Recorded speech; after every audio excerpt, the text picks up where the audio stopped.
A continuación, Charlando con Elizabeth.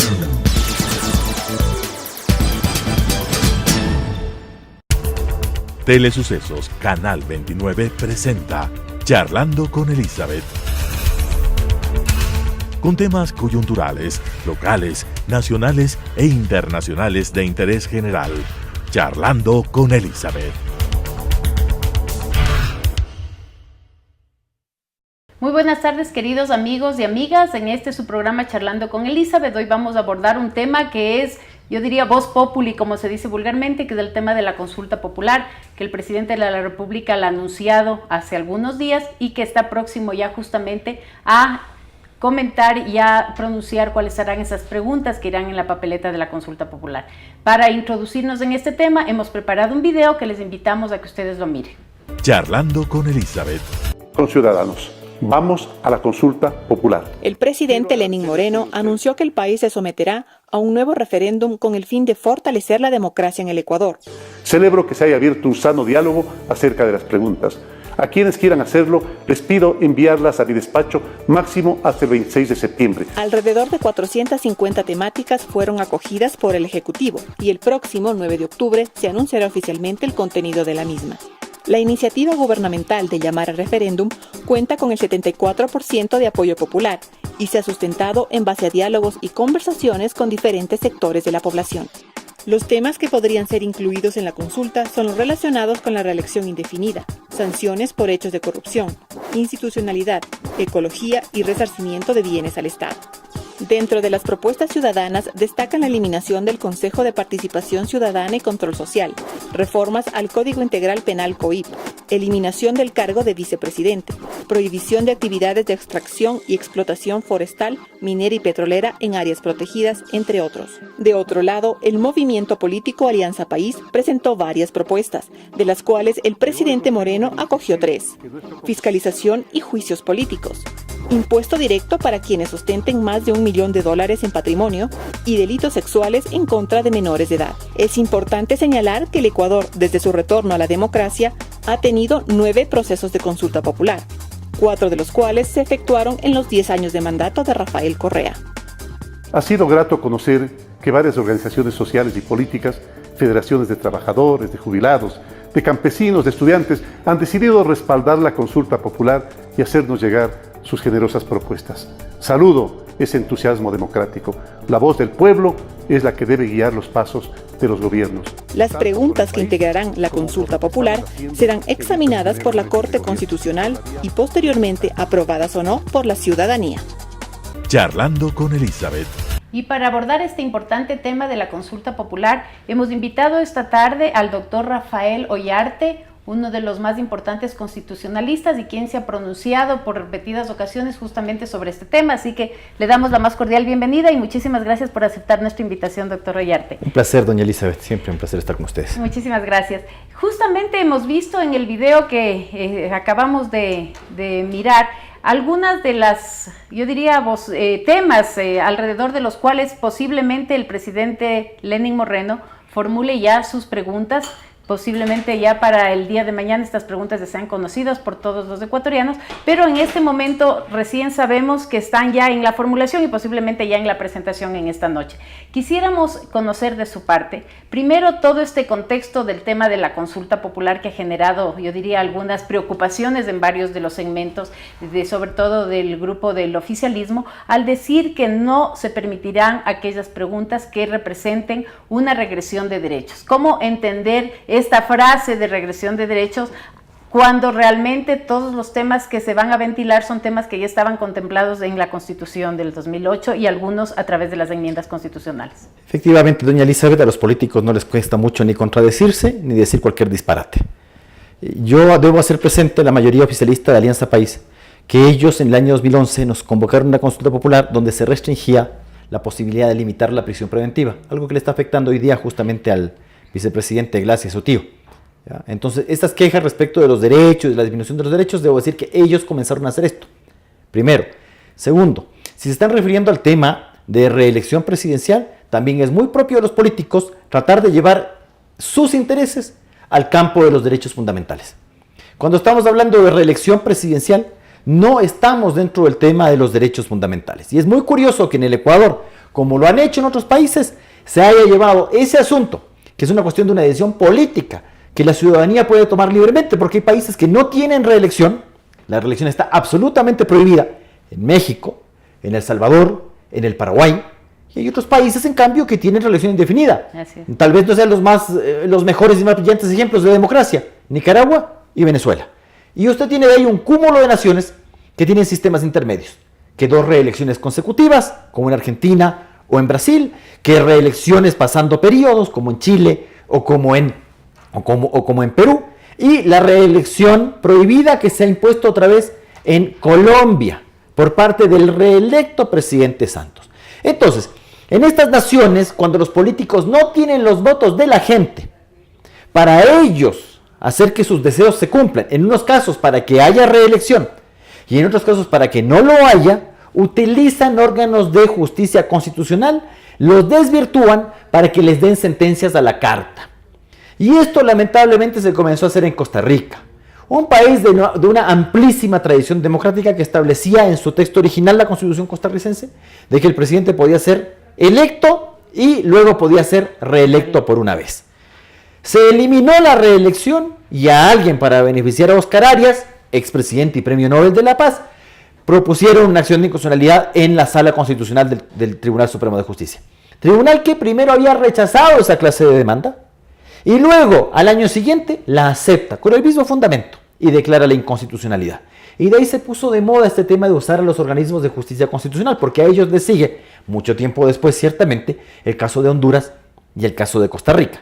Pero por el contrario, cuando en Colombia, señor Uribe pretende la tercera elección, es decir, su segunda reelección, se utiliza a la Corte Constitucional colombiana para que diga lo contrario a lo que se dijo en Costa Rica, porque mientras en Costa Rica se decía que la prohibición de reelección viola derechos humanos, porque pobrecito el presidente que no se puede volver a reelegir, mira cómo le afectan los derechos humanos a esta pobre persona. En Colombia se dijo lo contrario, se dijo que la reelección violaba los derechos de participación de las personas, porque los partidos solo pueden presentar un candidato. Entonces, si yo soy, que no lo soy, adherente de Alianza País, resulta que no puedo ser candidato presidencial porque tienen candidato eterno. Entonces, esto no es un tema de derechos humanos. Otra cosa es que usted juegue a esto, porque como no tiene los votos ni en la asamblea, peor aún en la ciudadanía, entonces usted me viene con el cuento de los derechos humanos y las reelecciones. Le hago una consulta. Todos estamos claros que además de este pronunciamiento tiene que pasar por la Corte y finalmente la Corte Constitucional tiene que dar su dictamen que es vinculante respecto a estas preguntas. Entonces, más allá de lo que se pueda expresar de que esto es atentatorio contra los derechos adquiridos, etcétera, etcétera, solamente será el dictamen de la Corte el que efectivamente garantice o califique o no califique las preguntas. Es así. Efectivamente, la Corte Constitucional en estos casos hace un doble dictamen. Primero dictamina si la pregunta que usted está haciendo puede ir por la vía de la enmienda, que es la que nos está proponiendo el presidente de la República. Y lo segundo que hace es decir que la pregunta como tal es regular, es decir, que no contiene 2 cuestionamientos dentro de la misma pregunta, si no es inductiva, es decir, si yo le hago una pregunta de un modo tal que yo induzco que me respondan que sí o que no, y que el encabezado de la pregunta tenga que ver con el contenido, es decir, que no engañe al elector, que no le diga, pronúnciate sobre esto y te termino preguntando otra cosa, como ha ocurrido con la famosa metida de mano a la justicia, que dicen que nos han preguntado en el año 2011 si nosotros estábamos de acuerdo con que el jefe del Estado ponga las manos en la justicia. Jamás nos preguntaron eso, ni en el encabezado, ni en el contenido, para que vea cómo son los políticos, son muy peligrosos. Le hago una consulta que me surge. ¿Qué rol va a tener la Corte Constitucional, que fue la que se pronunció favorablemente justamente para el tema de las enmiendas? Sí. Este momento va a ser un tema bastante complejo de que los mismos miembros tengan que dar un pronunciamiento en contrario de lo que en un momento determinado lo plantearon. Para nada. Mire, primero la Corte Constitucional en ese dictamen, debo decir que ciertamente dice que la prohibición de reelección hace un atentado a los derechos humanos, copiándole a los señores de Nicaragua y de Honduras y de Costa Rica, copiándoles, ya, un disparate absoluto. Faltó poco para que la Corte diga que la Constitución era inconstitucional. O sea, yo cuando leí ese dictamen dije, para eso no nos llevaban a ninguna enmienda parlamentaria, para eso la Corte decía que era inconstitucional y se acababa el cuento. Lo dice. Ahora, que la Corte respete sus propios precedentes, eso ya es otro cuento. Es decir, si usted cree, como creerá cualquier persona en un país civilizado, de que la Corte va a respetar su precedente, le comento que hay 10.000 casos en los cuales la Corte, pan del día, se pasa por encima sus propios dictámenes y sus propios precedentes. E incluso en algún caso llegó a decir, cuando se le hizo presente, que había precedente directo sobre el tema, dijo, no, es que cada proceso es un mundo, y con eso ya lo hemos hecho todo, por lo tanto yo me puedo contradecir. Además existe esa regla que se denomina, para mis amigos abogados y los que no lo son, stare decisis, suena bonito, ¿no? Stare decisis, es decir, estar a lo decidido, ¿ya? No variar el precedente, salvo que existan razones como cambios fundamentales, y el precedente lo dicté. Cuando la norma decía una cosa, resulta que ahora estoy con otra constitución que dice otra cosa. O porque yo mismo acepto que me he equivocado, porque los jueces, como son seres humanos, aunque algunos no parezcan, se pueden equivocar. Entonces, como yo me puedo equivocar, yo sí puedo decir, oh, me equivoqué en el precedente y me he hecho para atrás. Pero la Corte de Justicia, ya le digo, no ha necesitado nada de esto para decir en un caso una cosa y en otro otra cosa. Entonces, es decir, podemos es un esperar peligro total. el dictamen favorable de las preguntas que el presidente Moreno puede enviar. Lo que alguien llamaría como la seguridad de la inseguridad. Es decir, lo más probable es que quién sabe. Listo. Con esa interrogante vamos a regresar después de un corte comercial para seguir hablando de este interesante tema. Charlando con Elizabeth. José. Esteban. Aarón, ven aquí. Ese de ahí.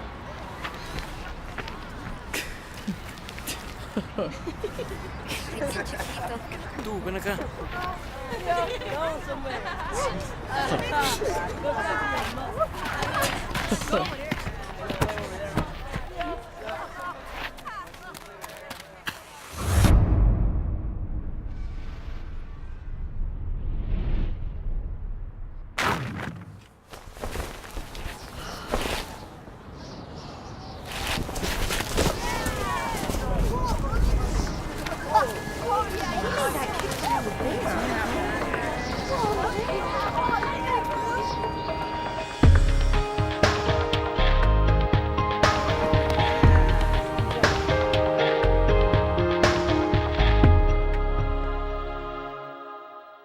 Charlando con Elizabeth. Seguimos con esta importante entrevista y justamente vamos a abordar el tema del escenario en el que se va a dar esta consulta popular. Recordemos que el triunfo de Lenín Moreno es un triunfo con un 52%, no fue un triunfo abrumador como había estado acostumbrado en los últimos años tener Alianza País, y en función de eso, las distintas acciones que él ha venido tomando en este camino le han dado un aval del 80% de la ciudadanía. En ese ámbito, hacer la consulta popular puede ser un tema interesante para validar también esta gestión y estas acciones que en muchísimos casos incluso han sido calificadas como de traidoras del proceso revolucionario, pero que están siendo recibidas de buena manera por la ciudadanía en general. ¿Cómo ve usted este tema? O sea, la consulta efectivamente va a plantear aquellos requerimientos o aquellas preguntas que la ciudadanía requiere, o más bien va a irse por el lado de este gran aval que el gobierno va a necesitar para mantener a futuro toda su gestión. Bien, se dice que la Constitución es el más jurídico de los textos políticos y es el más político de los textos jurídicos. Todos los ciudadanos, claro, todos los ciudadanos algo tenemos que decir respecto de los temas constitucionales. Y generalmente se nos cuestiona lo mismo cada cierto tiempo. Recordemos si el tema de la reelección no es la primera vez que nos van a preguntar, pues. Ya lo preguntaron en el 94, ya lo discutimos en el 98, lo volvimos a discutir en el 2008. El tema de si debe tener una o dos cámaras la asamblea o congreso, como le llamemos, si tenemos que tener tal o cual órgano. Y esas son cuestiones que repetidamente usted está discutiendo. ¿Por qué en Ecuador discutimos tantas veces lo mismo? ¿Por qué no ocurre lo mismo en Colombia, que tiene la Constitución del 91 y antes la del 1886? ¿Por qué no en Chile, que tiene la Constitución de 1980? ¿Por qué no en el Perú, que tiene la del 93? ¿Por qué en el Ecuador, en ese lapso en que los demás naciones han tenido una Constitución, nosotros tenemos dos o más? Porque nosotros le damos mucha importancia al contenido mediato de la Constitución. Nosotros no estamos discutiendo instituciones. Nosotros estamos discutiendo a quién le convienen o a quién le interesan las instituciones. En Ecuador usted no discute la reelección presidencial como instituto. Usted discute la reelección presidencial de Rafael Correa. Eso estamos discutiendo hoy día. Hoy día usted tiene un primer, como en Colombia también ocurrió con la reelección de Uribe. Tampoco es que ellos son Finlandia, pues. También son muy parecidos. Pero en esto ellos han mantenido un poco más de prudencia, por lo menos su clase política. Porque si usted le pregunta a la gente, cambiamos cada 5 minutos las reglas del juego, lo cual es peligroso. Ahora, ¿tiene un presidente de la República con alta popularidad? Por supuesto.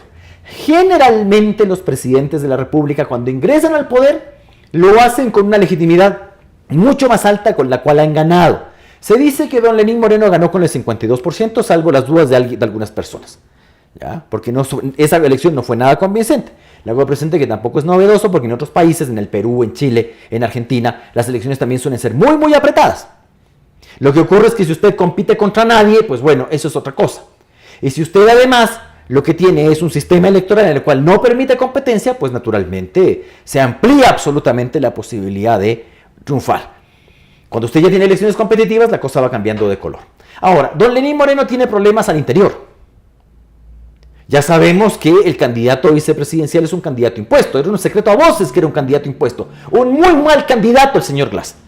Porque si hubiese sido tan buen candidato como quería el gerente propietario de Alianza País, el señor Correa, él hubiese sido el candidato presidencial.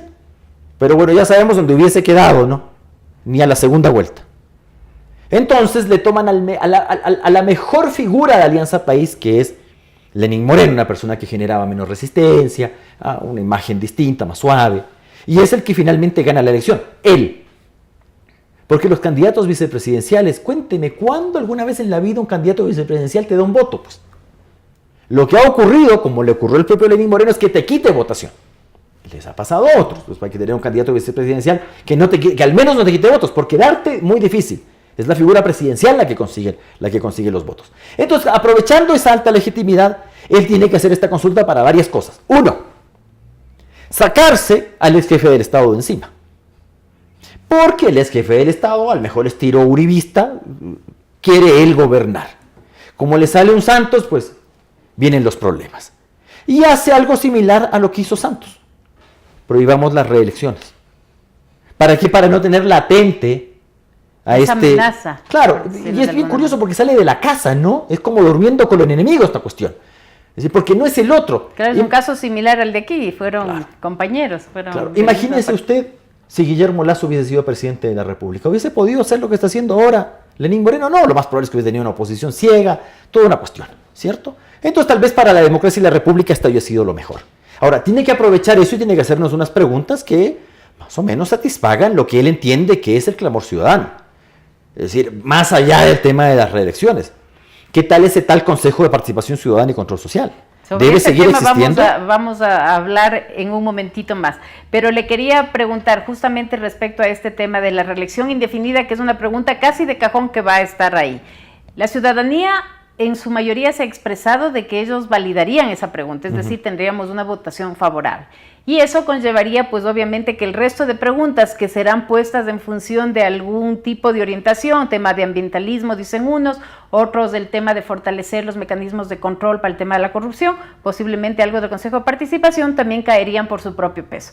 Entonces, finalmente, cuidado. ¿Cuál es su apreciación? A eso iba. ¿Cuál es su apreciación? Los políticos ecuatorianos, capa abajo, subestiman al electorado. Yo no conozco a ningún político que diga alguna vez que el ciudadano es un incompetente y un incapaz para votar en elecciones, para elegir a alguien.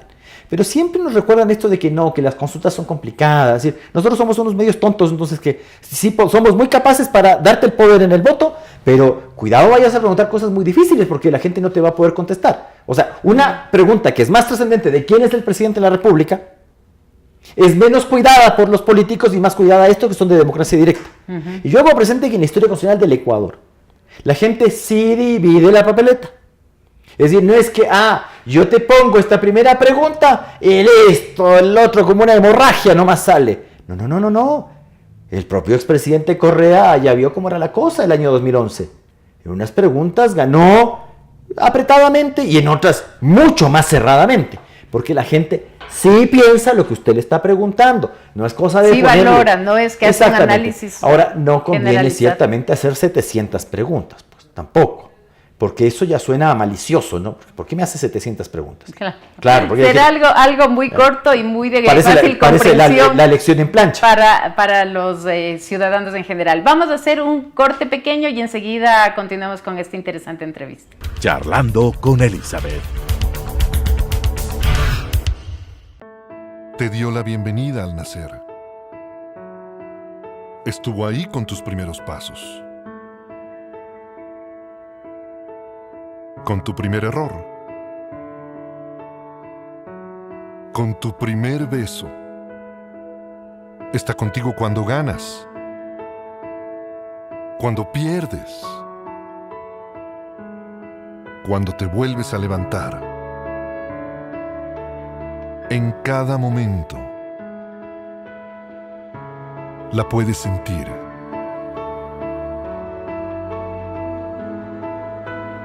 La vida. Derecho humano número 3. El derecho a la vida.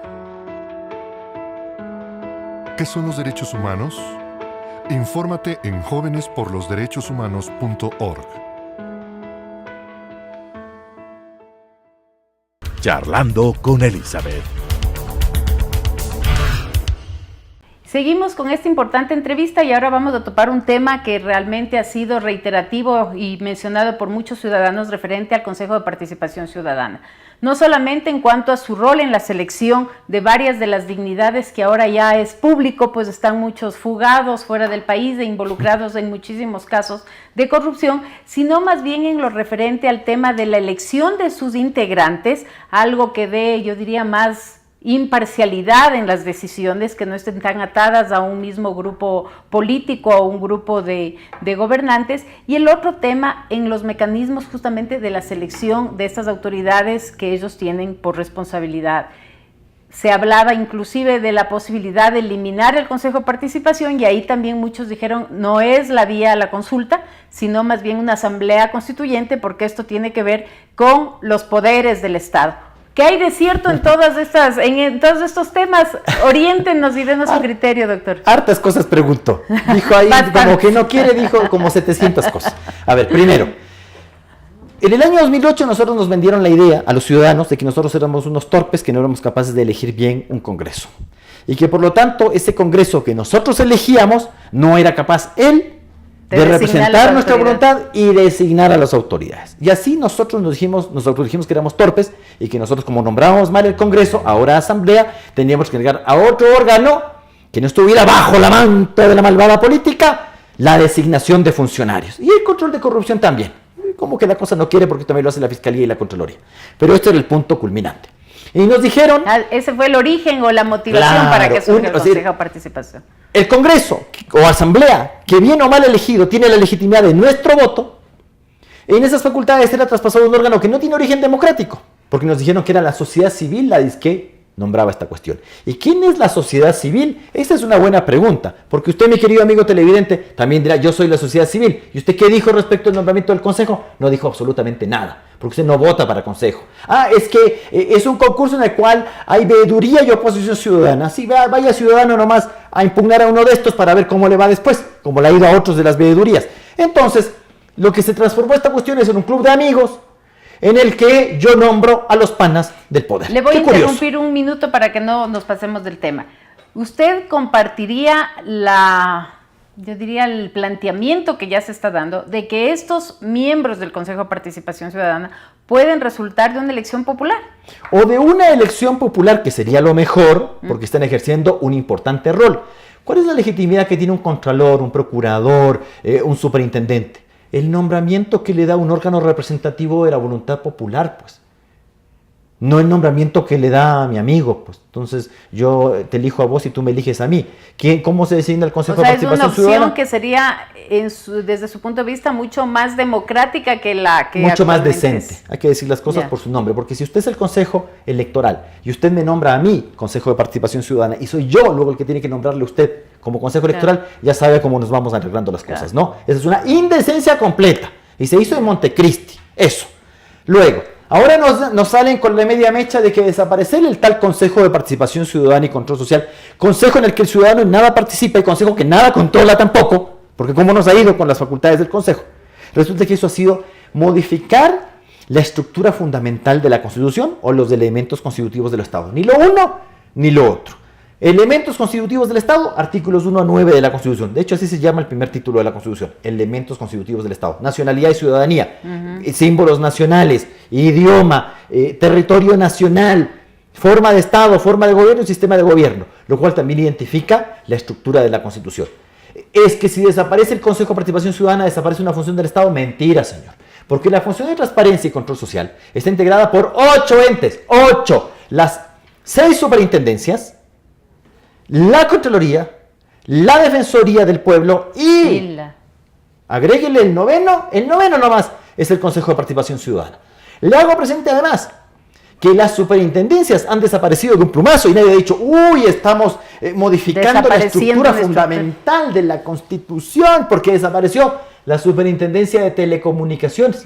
Les recuerdo que antes era un órgano de la función de transparencia y ahora es una agencia regulatoria de las telecomunicaciones en manos del Ejecutivo. Entonces eso es una mentira. Ahora, si usted no se quiere comprar el pleito, bien podría ocurrir que permanezca el tal consejo y le cambie la integración. Podría ser algo muy interesante. De hecho, ya se hizo en 2011 cuando cambió la integración del Consejo de la Judicatura. Supongo que Alianza País no me vendrá con la media mecha de que sí se podía hacer una consulta para cambiar la integración del Consejo de la Judicatura del 2011, que hoy día no se puede hacer respecto del Consejo de Participación.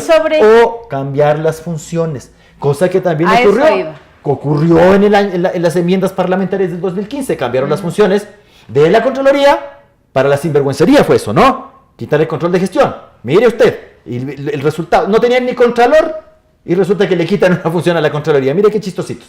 Y el tema de las Fuerzas Armadas. Supongo que hoy día no me vendrán a decir lo mismo, que si yo le quito 2 funciones al Consejo de Participación Ciudadana estoy haciendo un desastre. O sea, vale cuando me pega. Cuando no, siga nomás. Ya veremos qué dice la Corte, porque la Corte no le vamos a pegar. O sea que cualquiera de esos cambios serían factibles de hacerlo sin necesidad de acudir ni a la consulta ni al tema peor a la Asamblea. La enmienda se puede hacer por vía de consulta si la inicia el presidente de la República o el 8% de los ciudadanos, y por vía parlamentaria si la inicia una tercera parte de parlamentarios, como ocurrió el año 2015. Es decir, el tema de que si la enmienda la hago por consulta o por vía parlamentaria es de origen, no es de calidad. Qué pena, realmente es un tema apasionante, se nos ha quedado el tiempo extremadamente corto y vamos a tener que despedirnos. Quiero agradecerle muchísimo por estar aquí con nosotros y a ustedes, queridos amigos, un fraterno agradecimiento por seguirnos semana a semana y esperamos pues obviamente que en la próxima semana nos dispensen también con su presencia. Muy buenas tardes. Telesucesos Canal 29 presentó Charlando con Elizabeth. Con temas coyunturales, locales, nacionales e internacionales de interés general. Charlando con Elizabeth.